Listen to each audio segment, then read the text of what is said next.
여러분 안녕하십니까? 명작공법 이석규입니다. 오늘은 우리가 말도 많고 탈도 많은 분양가 상한제에 대해서 좀 알아보겠습니다. 지금은 30일에 시험 대비하신 분들은 물론 완벽하게 공부를 좀 하셔야 되고 반복을 하셔서 이번에 합격하신 분, 실무 나가신 분들도 전매 제한 기간하고 이번에 12월 달 바뀐 것, 그 다음에 예외 사유 중심으로 좀 공부를 해 놓으셔야 돼요. 그러니까 수험생뿐 아니고 합격하신 분도 도움되는 내용이다라고 볼 수 있습니다. 그래서 분양가 상한제 완전 정보 다 듣고 도움이 됐다 싶으면 구독과 좋아요를 꾹 눌러주시면 됩니다. 우리 명작공법 카페에 가입을 하시고요. 자, 일단은 분양가 상한제는요 두 가지예요. 분양 가격에 제한을 받는 거거든요. 국토교통부에서 정해진 가격 이하로 받으라. 저렴하게 받겠죠. 공동주택을 저렴하게 공급받는 대신에 일정 기간 전매를 못하게 해요. 그래서 사업주체는 분양가 상한제 적용주택이라고 하는 것은 사업주체가 일반에게 공급하는 공동주택 중에 다음에 해당하는 지역에서 공급하는 주택은 이 법조문에 정한 기준에 따라 산정되는 분양가 이하로 공급하라. 이게 이제 분양가격 제한을 받는 거예요. 그러니까 이제 분양가 상한제라고 하는데 구체적으로 들어가면 두 가지 공공택지를 공급받아 가지고 여기다가 아파트를 지어서 분양을 한다. 그러면 분양가격을 건설회사 마음대로 받지 마시라. 그 다음 공공택지가 아니라면 분양가 상한제를 적용받지 않는데 민간택지라도 두 번째로 국토교통부 장관이 분양가 상한제 적용지역으로 지정을 하면 여기서 아파트 지어 분양할 때는 분양가격을 마음대로 못 받아요. 그러니까 이제 머릿속에 수험생 여러분들은 공공택지이거나 공공택지 아니어도 분양가 상한제 적용지역으로 지정한 곳에서는 공동주택 분양할 때 분양가격을 마음대로 못 받는다. 자, 그 다음에 그럼에도 불구하고 공공택지든 분양가 상한제 적용지역 지정했던 간에 얘네들은 분양가 상한제 적용받지 않는다. 이게 자꾸 돌아갑니다. 익숙치 않아서. 도시형 생활주택을 이제 배웁니다만은 요 도시형 생활주택은 분양가 상한제 안 받습니다. 꼭 암기하셔야 돼요. 꼭 여기 자꾸 돌아갑니다. 도시형 생활주택은 분양가 상한제 적용하지 않는다. 그 다음에 송도 경제자유구역에서 아파트 지을 때도. 그 다음 이제 중요한 관광특구 안에서 층수가 50층 이상이거나 높이가 150m 이상인 공동주택은 분양가 상한제 적용 안 받습니다. 자, 그러면 예를 듭니다. 도시형 생활주택은 분양가 상한제 적용을 받는다 나오면 땡, 적용받지 않는다 그러면 O. 그 다음 얘는 시험 잘 안 나옵니다. 관광특구인데 자, 높이가 120m이고 층수가 52층이다. 자, 그러면 구독하시는 여러분들 얘는 분양가 상한제 적용 받을까 안 받을까요? 봐봐봐요. 50층 이상 이건합니다. 높이가 150m 이상인 경우니까 둘 중에 하나만 충족을 해도 분양가 상한제 적용하지 않습니다. 그러면 120m, 높이는 52층, 50층 이상이잖아요. 그러니까 분양가 상한제를 적용하지 않습니다.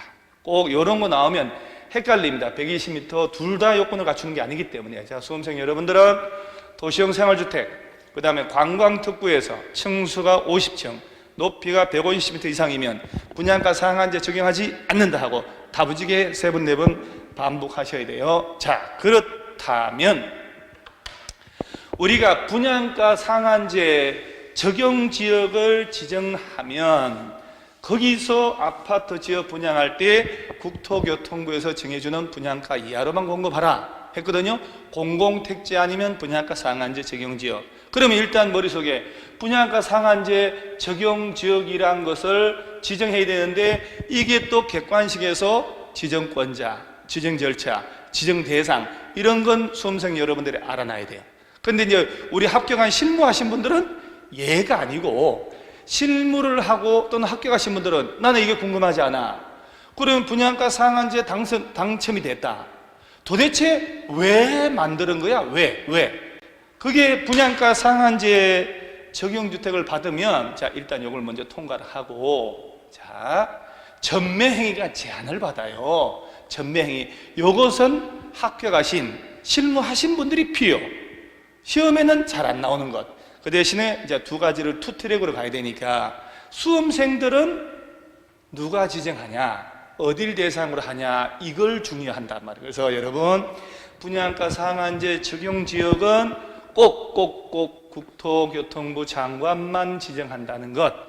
요 세 군데, 투기과열지구 중에서 요런 데가 있으면 지정할 수 있다. 자, 첫째, 직전월로부터 소급하여 12개월간 아파트 분양가 상승률이 물가 상승률의 2배를 초과한 지역을 대상으로 합니다. 자, 그러면 2배를 초과했다, 12개월, 둘 중에 하나 빈칸 만들어 놓거든요. 그러면 자, 10월 달에 지정을 하자. 과거 소급에서 12달간 물가 상승률의 몇 배? 2배 연습을 하는 거예요.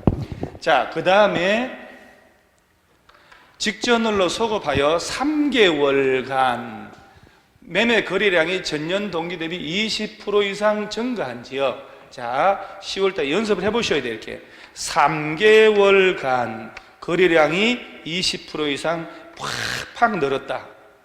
자, 그 다음에 마지막으로 직전월로 소급하여 주택 공급이 있었던 2개월 동안 해당 지역에서 공급되는 주택의 월 평균 청약 경쟁률이 모두 5대1 초과하였거나 해당 지역에 공급되는 국민주택 규모 85 이하라는 얘기죠.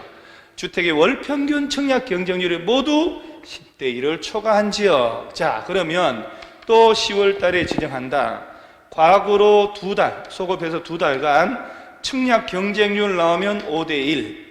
국민주택 규모라니까 코딱지만한 작은 거 10대1 초과한 지역이라면 뭘로 지정하냐? 분양가 상한제 적용지역으로 국토교통부 장관이. 그러면 여러분요, 요 박스의 내용을 객관식에서 항상 시험을 써먹거나 모의고사 써먹을 때, 자, 이거잖아요. 이거 12개월 3개월 2개월, 자, 이 셋 다 내지 않습니다. 이 중에 하나 야를 빈칸 만들어 놓고 2배 초과 20% 이상, 그 다음에 5대1 10대1. 자, 이 중에 빈칸을 만들어 놓고 3개 정도를 채우세요 하는 거예요. 채우세요.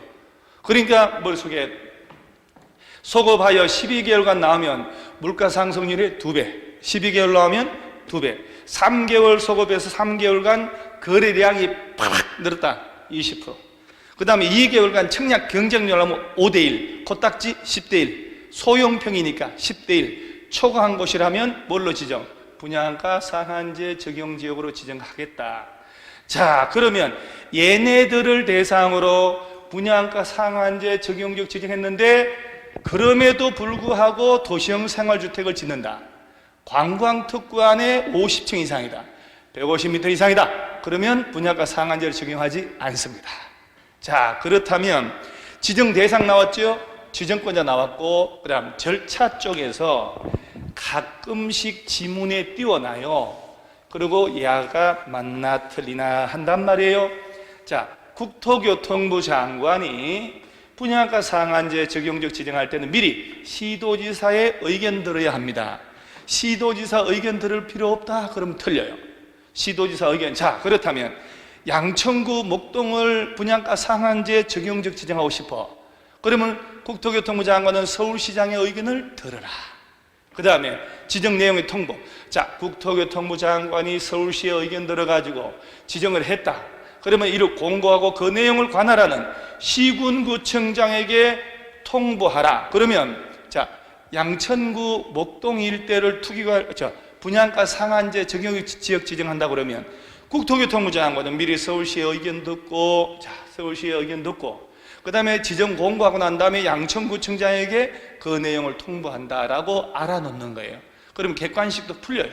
풀려요. 이렇게 나오면. 그래서 이거는 외우는 게 아니고 그렇구나 하고 흐름을 이해하면 되니까. 자, 그렇다면 분양가 상한제 적용지역 제도의 꽃이 전매 제한이 얼마나 되느냐 궁금한 게 두두둑 지금 나옵니다.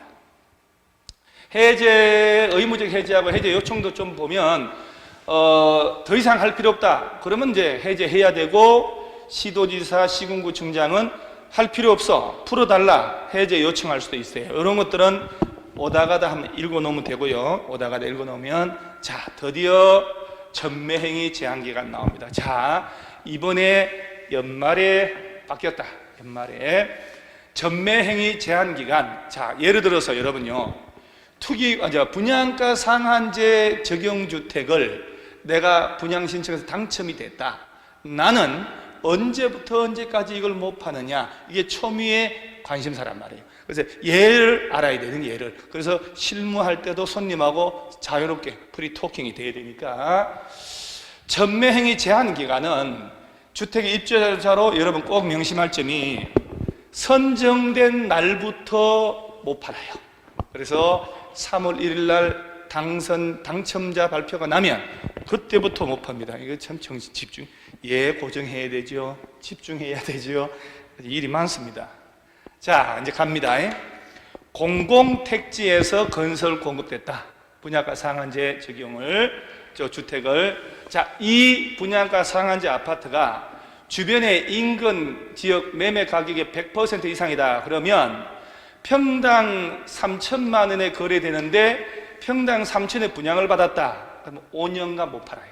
자, 입주자로 선정된 날부터 5년. 자, 참고로 수험 공부 30일에 대비하신 분들은 이거 시험에 거의 잘 안 나오니까 연락하지 마시고 그냥 참고로 그렇구나, 왜 제도를 이해를 해야 되니까, 아, 분양가 상한제 말만 들었는데 저게 궁극적으로 왜 무섭다는 거야, 이 기간 동안 못 팔게 하니까 그런 거예요. 못 팔게. 그럼 내가 대출도 잘 안 나오지만 대출받아 했다. 근데 이 기간 차익을 못 누리니까 무서운 제도라는 거예요. 그래서 시세보다, 쉽게 말하면 시세 가격 이상으로 내가 당첨됐다. 그러면 5년간 못 팔고, 분양 가격이 인근 매매가의 80% 이상 100% 미만이다. 인근 매매 가격이 이게 3천만 원으로 하면 헷갈리니까 차라리 1,000만 원이다. 인근 매매가가 평당 1,000만 원인데 한 850만 원에 내가 분양을 받았다. 그럼 80% 이상이잖아요. 100% 미만. 한 20%, 15% 차익이 생긴다는 얘기거든요. 그럼 8년간 못 팔아요. 80% 미만으로 받았다. 10년 채워야 된다니까요. 10년. 그래서 만약에 자, 입주자로 만약에 70% 미만으로 차익이 많이 벌어지잖아요. 그러면 자, 입주자로 선정이 된 날부터 10년이니까 선정되고 공급 계약 체결하고 중도금 띡띡띡 들어가요. 그 다음 한 2년 만에 잔금 치르고 등기를 해요. 그 2년 만에 등기해서 입주했다. 그래도 8년을 더 채워야 된다니까요. 그 10년간 꽉 묶인다는 얘기예요. 자, 머릿속에 5, 8, 10년인데 투기과열지구 일대 그런 거예요. 그러면 이제 서울시 투기과열지구 전부잖아요. 공공택지에 지어진 아파트를 내가 분양가 상한제로서 받았다. 그러면 5년, 8년, 10년, 5, 8, 10. 그런데 투기과열지구가 아니야? 서울은 여기 없으니까 의미 없는데 2년씩 까면 돼요. 2년씩. 3, 6, 8년간 못 판다. 그래서 입주자로 선정된 날부터 100% 이상으로 공급받은 사람은 5년간, 80% 이상으로 받았다. 100% 미만이지만 그러면 8년, 80%도 안 되게 저렴하게 받았다. 10년간 못 팔아요. 10년간. 그 다음에 공공택지 아닌, 그래서 이번에 바뀐 게 민간 택지에서도 이 전매 제한 들어간다 이 말이에요. 공공택지가 아닌 지역에서 건설된다. 분양가 상한제 적용적 지정했단 말이지. 그러면 똑같아요. 100% 이상으로 공급받았다 5년, 80% 이상으로 받았다 100% 미만 8년, 80% 미만 10년간 못 판단 말이에요. 그래서 5, 8, 10년. 그래서 머릿속에 원래가 요게 포인트란 말이에요. 이게 공공택지, 투기과열지구. 그래서 여러분 부동산 실무하다가 분양가 상한제인데 주변 시세하고 비슷하게 주변 시세 100% 이상으로 주변 시세 맞게 받았다. 5년간 분양가 상한제 아파트 못 판다. 80%, 100%는 안 됐는데 80% 이상으로 받았다. 그러면 8년. 그 다음 80%도 안 되게 저렴하게 받았다. 10년간 못 팝니다. 물어보면 언제부턴가요? 물어보면 입주자로 선정된 날부터네요 라고 설명하면 돼요. 그러면 공공택지가 아닌 민간택지라도 분양가 상한제 적용적으로 지정된 곳에서 분양받았습니다. 그럼 어떡하나요? 그러면 똑같아요. 이번 바뀐 거예요. 5년, 8년, 10년간 못 팝니다. 100%냐, 80%냐, 80% 미만이냐 따라서. 그 다음에 뭐 투기과열 외에는 의미 없고, 수도권 외의 지역이다. 여기서 분양가 상한제를 내가 받았네요. 그러면 이제 어떡하냐? 여기서 일단은 분양가 수도권 외의 지역이다. 예를 들어 수도권 외의 지역에서는 뭐 부산이나 대구 같은데 말이에요. 투기과열 지구에서 공급된 주택으로 장애인, 신혼부부 등의 특별 공급하는 주택, 이런 것들은 깔끔하게 5년간 못 팔아요. 5년간. 크게 이슈가 되는 건 아닌데, 그 밖의 지역이다. 수도권 외 지역인데, 그러면 공공택지든 민간택지든 투기과열 지구는 5년. 그 다음에 아닌 것은 공공택지 1년인데 민간택지는 없음. 야는 알 필요가 사실 없어요. 우리가 문제된 것은 수도권의 아파트가 문제거든요. 그래서 주로 수도권, 여기 수도권 5, 80년. 자, 그렇다면 수도권에서 분양가 상한제 아파트를 공급받았다. 그러면 5년간, 8년간, 10년간 못 팔아요. 못 팔아요. 나 팔고 싶은데 어떻게 해요? 하늘이 무너져도 솟아날 구멍이 있다. 전매할 수 있는 또 예외 사유가 있겠지요. 그 예외 사유는 to be continue. 채널 고정. 다음 편에 설명드리겠습니다. 감사합니다.